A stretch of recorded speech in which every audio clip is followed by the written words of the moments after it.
The following weeks felt like a dream. Every morning, Lucas woke up with a peace he hadn't known in years. The man who used to measure life by numbers and contracts now counted moments. The sound of Anna's laughter, the sparkle in her eyes when she told a story, the warmth in her touch when she brushed flour off her hands while baking. He visited the small restaurant every day, not as a customer anymore, but as part of the family.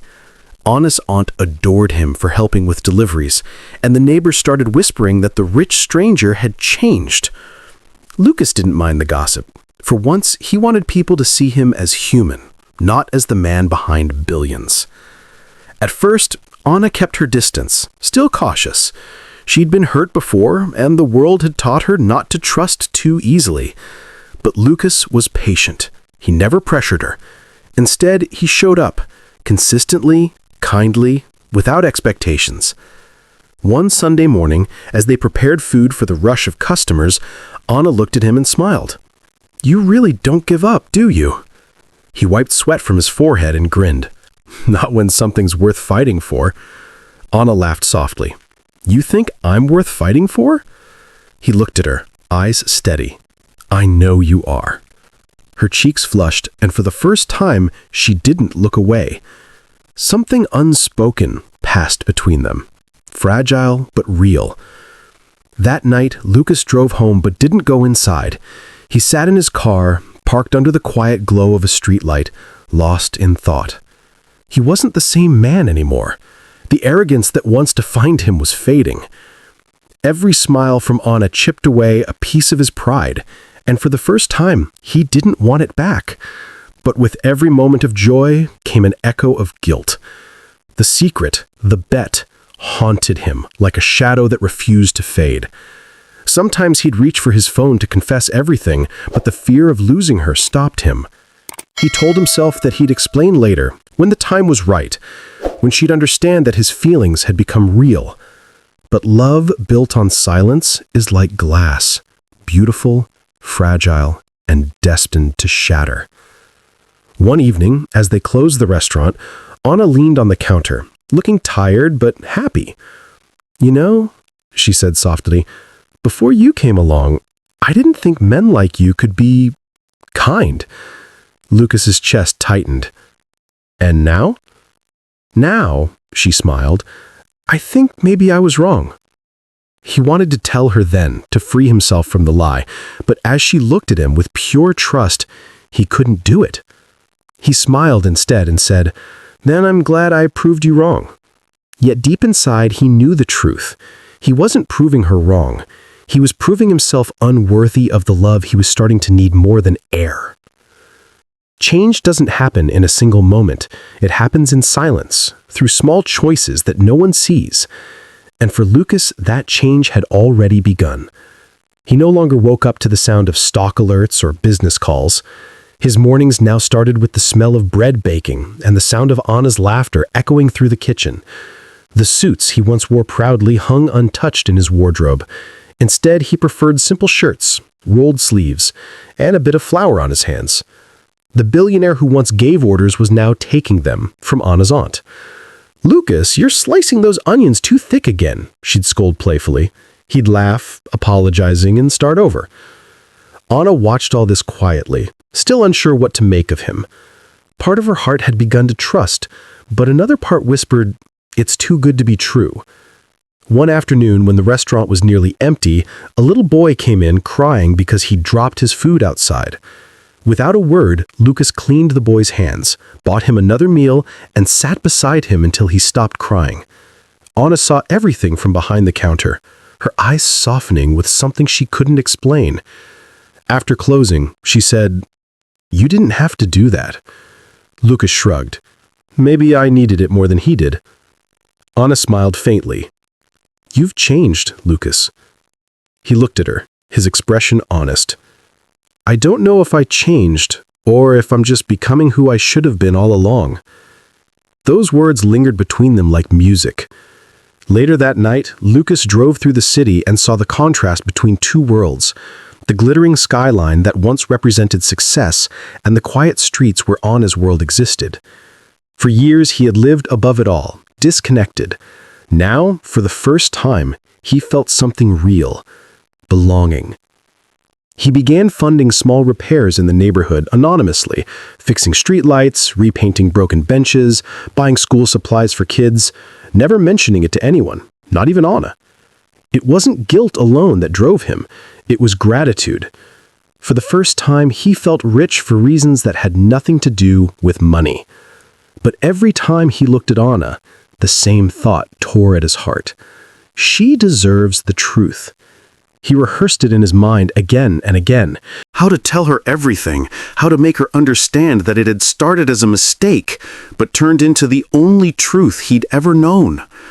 But when she smiled at him, full of peace and innocence, he lost all courage.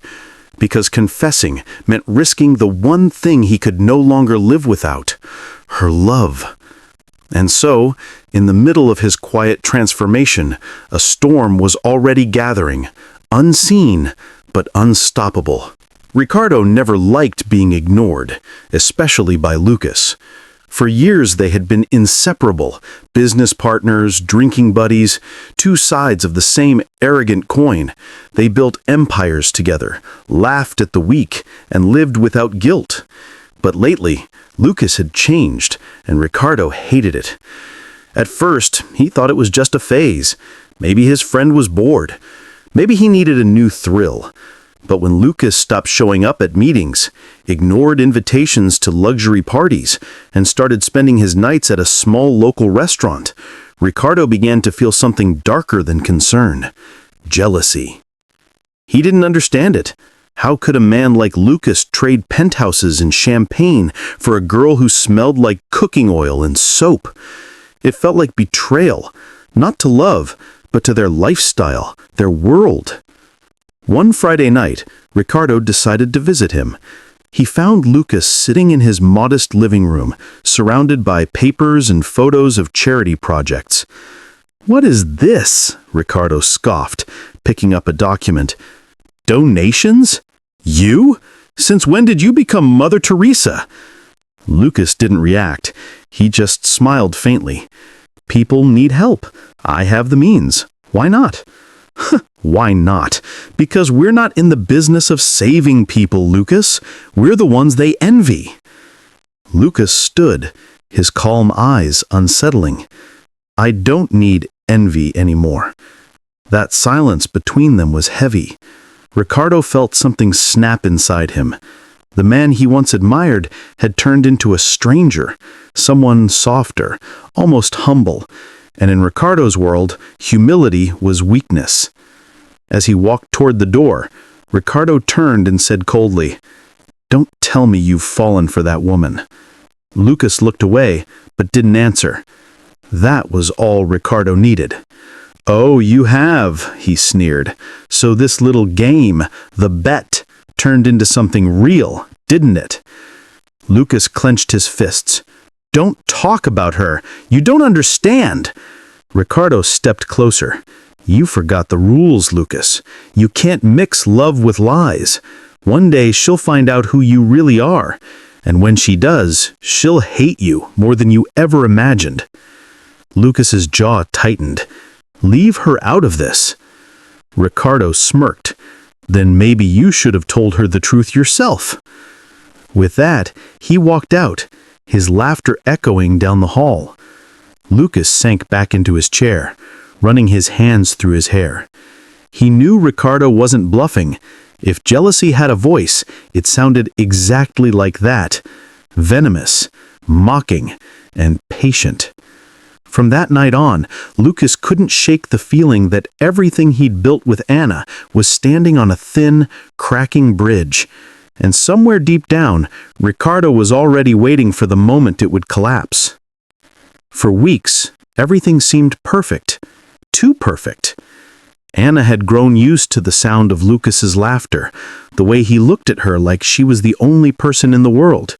He had become her peace, her safe place. But lately, something about him felt different. He was still kind, still gentle, but distracted. Sometimes she'd find him staring into space, lost in thought, Other times she'd ask a simple question and he'd change the subject. One evening, as they were closing the restaurant, Anna noticed him sitting outside, staring at the rain. She dried her hands, walked over, and sat beside him. "You've been quiet lately," she said softly. Lucas looked up, startled. "Have I?" She nodded. "You used to talk about everything. Now it feels like you're hiding behind your silence." He forced a small smile. "Maybe I've just been tired. Work's been heavy." Anna frowned. "I thought you said you were taking a break from work." He froze for a second, just long enough for her to notice. "Right," he said quickly. "I meant from the foundation projects. There's still a lot to handle." Anna didn't reply. She studied his face. The eyes that once looked at her with open sincerity now seemed to carry a secret. That night, she couldn't sleep. Something in her chest felt heavy, like a warning she didn't want to hear. She tried to shake it off, reminding herself of how kind he had been, how much he had done for her and her aunt. But still, the whisper inside her heart grew louder. He's hiding something. A few days later, Lucas came to the restaurant late. His clothes were soaked from the rain, his hair disheveled, and his phone buzzing non-stop. When Anna asked what was wrong, he simply said, "Nothing." She placed a plate in front of him and tried to smile. "You know you can tell me anything, right?" He looked at her then, really looked, and for a moment she saw something raw in his eyes. Eyes, guilt, pain, fear. But it disappeared as quickly as it came. "Of course," he said quietly, "you're the only one I trust." Anna wanted to believe him. She wanted to silence that voice inside her that whispered, "Liar." But love doesn't erase intuition. It only delays it. Later that night, after he left, she found herself sitting by the window, the city lights flickering outside. She held her necklace, the one Lucas had given her, between her fingers and whispered, "Please, God, don't let him be another mistake." Meanwhile, Lucas drove through the empty streets, his hands gripping the steering wheel. He hated lying. Every time he looked into Anna's eyes, the truth burned inside him like fire. But the more he loved her, the harder it became to confess. Because deep down, he feared that once she knew the truth, the man she loved would disappear forever. Lucas had always believed he could control everything, his company, his image, even his emotions. But love was something different. It was unpredictable, and it terrified him. Each day with Anna made the lie heavier. Every "I love you" felt like a blade twisting inside his chest. He wanted to tell her, to finally free himself, but every time she smiled at him with that innocent trust, his courage crumbled. One night while Lucas was leaving the restaurant, a familiar car stopped in front of him. Ricardo stepped out, leaning against the door with a sly grin. "Still playing poor, Lucas? I barely recognized you without your suit." Lucas sighed. "What do you want, Ricardo?" Ricardo walked closer, lowering his voice. "You think you can just disappear? The bet isn't over. You were supposed to win, remember?" Lucas clenched his jaw. "I'm done with that nonsense." Ricardo laughed coldly. "Done? You can't erase what you started. She doesn't even know the truth, does she?" Lucas turned away, but Ricardo grabbed his shoulder. "You can lie to her, Lucas, but you can't lie to yourself. Sooner or later, she'll find out. And when she does," he leaned in, whispering near his ear, "she'll hate you more than you've ever hated yourself." Lucas shoved his hand away. "Leave her out of this, Ricardo. You've done enough damage." Ricardo smirked. "Then prove it. Tell her the truth." The words hit harder than a punch. Lucas wanted to scream, to fight, to make Ricardo vanish. But deep down, he knew Ricardo was right. The truth wasn't going anywhere. It was waiting, patient and cruel, ready to destroy everything he'd built. That night, Lucas drove for hours trying to clear his mind. Rain hit the windshield like tiny bullets. He pulled over by the beach, stepped out, and let the storm soak through his clothes. For the first time in years, the billionaire dropped to his knees and cried. He whispered into the wind, "God, I don't deserve her, but please don't let me lose her because of my mistakes." Back at the restaurant, Anna sat by the window, tracing raindrops on the glass. She didn't know why, but her heart felt restless, as if something sacred between them was beginning to break. Lucas returned home past midnight, drenched and exhausted. He stood before the mirror, staring at the man he no longer recognized. The reflection staring back wasn't a billionaire. It was a coward, someone hiding behind love to avoid the truth. He clenched his fists, whispering to himself, "Tomorrow, tomorrow I'll tell her everything." But he didn't, because when the morning came and Anna smiled at him as if he were her whole world, he realized that tomorrow might never come.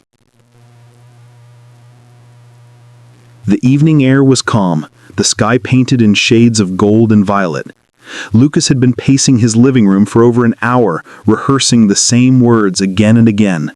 He was going to tell her tonight. Everything. The bet, the lies, the guilt that had been eating him alive. He picked up the small bouquet of white lilies he had bought for her and took a deep breath. "No more secrets," he whispered to himself. "She deserves the truth." When he arrived at the restaurant, Anna was closing up for the night.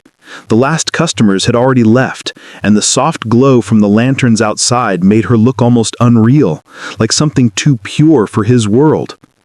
"Lucas," she said, surprised but smiling, "you didn't call." "I wanted to see you," he replied softly. "Can we go somewhere, just the two of us?" They walked to the beach nearby, where the waves whispered quietly under the moonlight. For a long time, neither of them spoke. Lucas's heart pounded so hard he thought she could hear it. Finally, he turned to her. "Anna, there's something I need to tell you." She looked at him, eyes gentle. "What is it?" He opened his mouth, but then she smiled, and everything inside him shattered.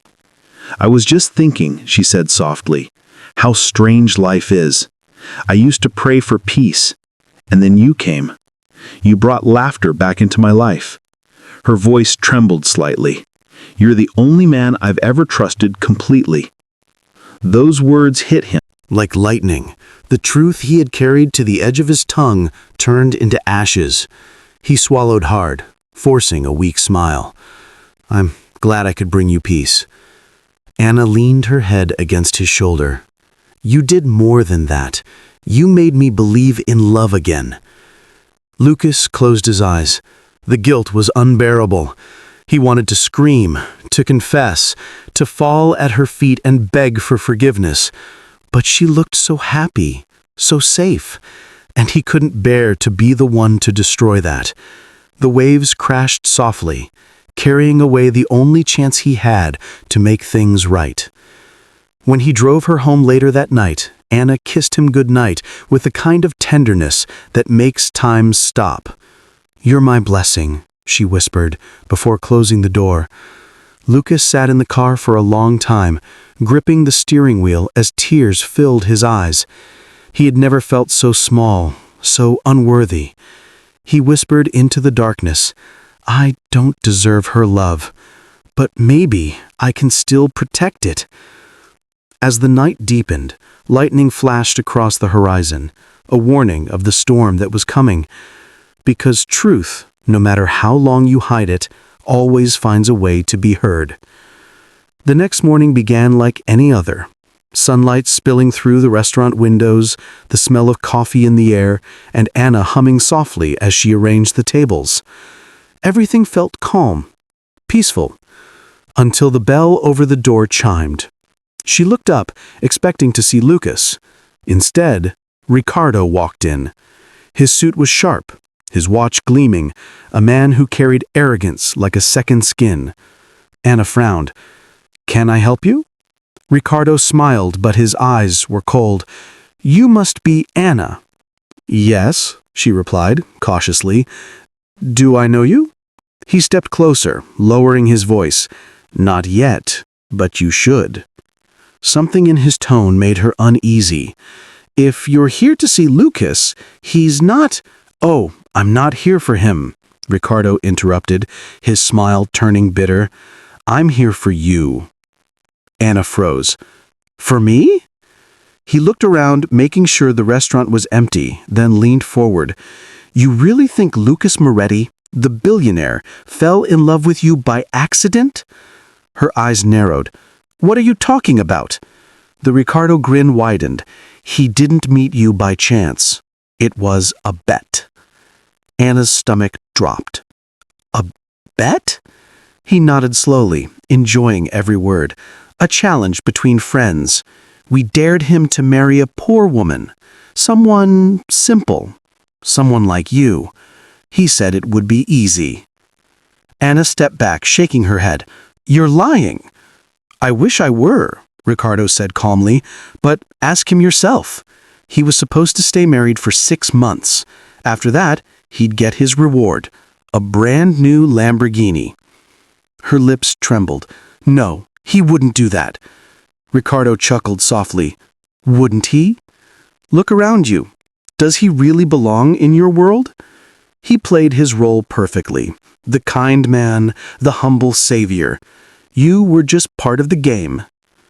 Tears filled Anna's eyes as she whispered, "Why are you telling me this?" Ricardo's voice softened for a moment, but only for a moment. "Because someone needed to.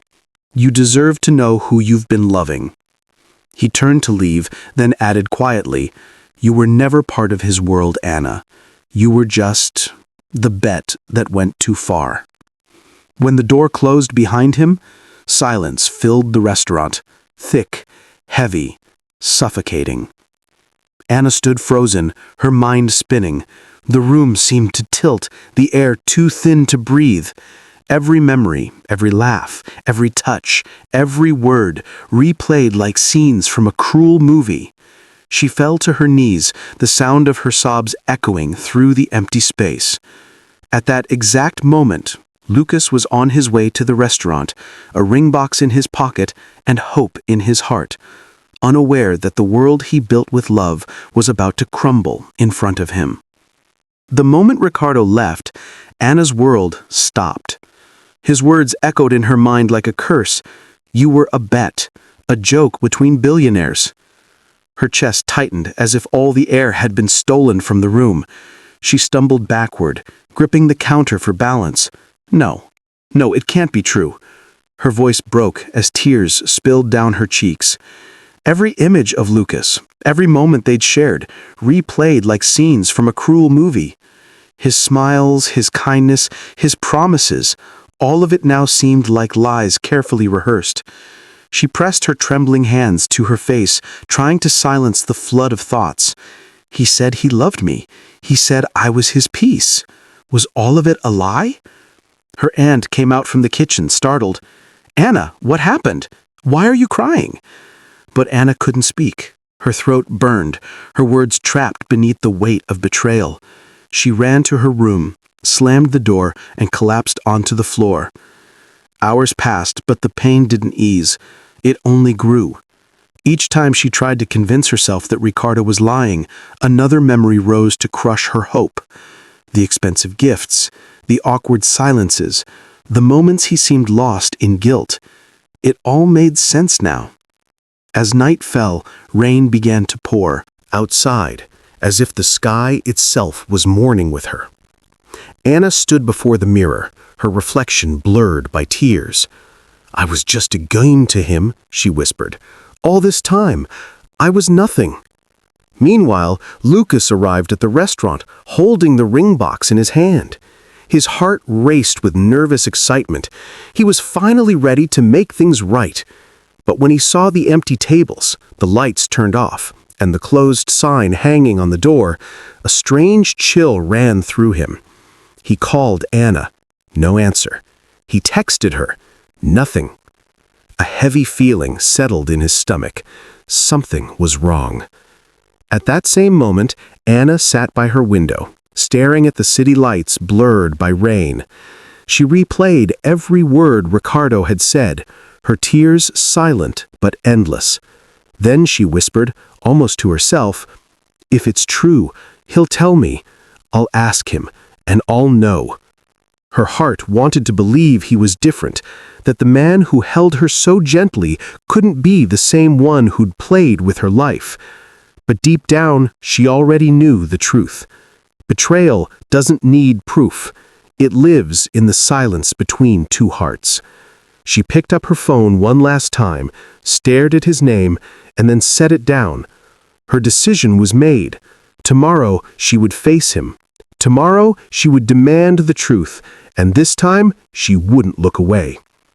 Outside, thunder roared, shaking the city. The storm had arrived. The next day arrived heavy with clouds, as if the sky itself carried their pain. Lucas woke early, excited and nervous. He had barely slept, rehearsing the words he'd been too afraid to say. Today, he would propose. Today, he would give Anna the future she deserved.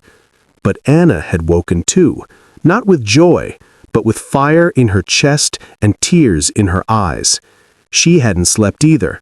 Ricardo's words had haunted her all night, slicing through her heart with every breath. By afternoon, the sky had turned gray, and the first drops of rain began to fall. That was when Lucas's car stopped in front of the restaurant.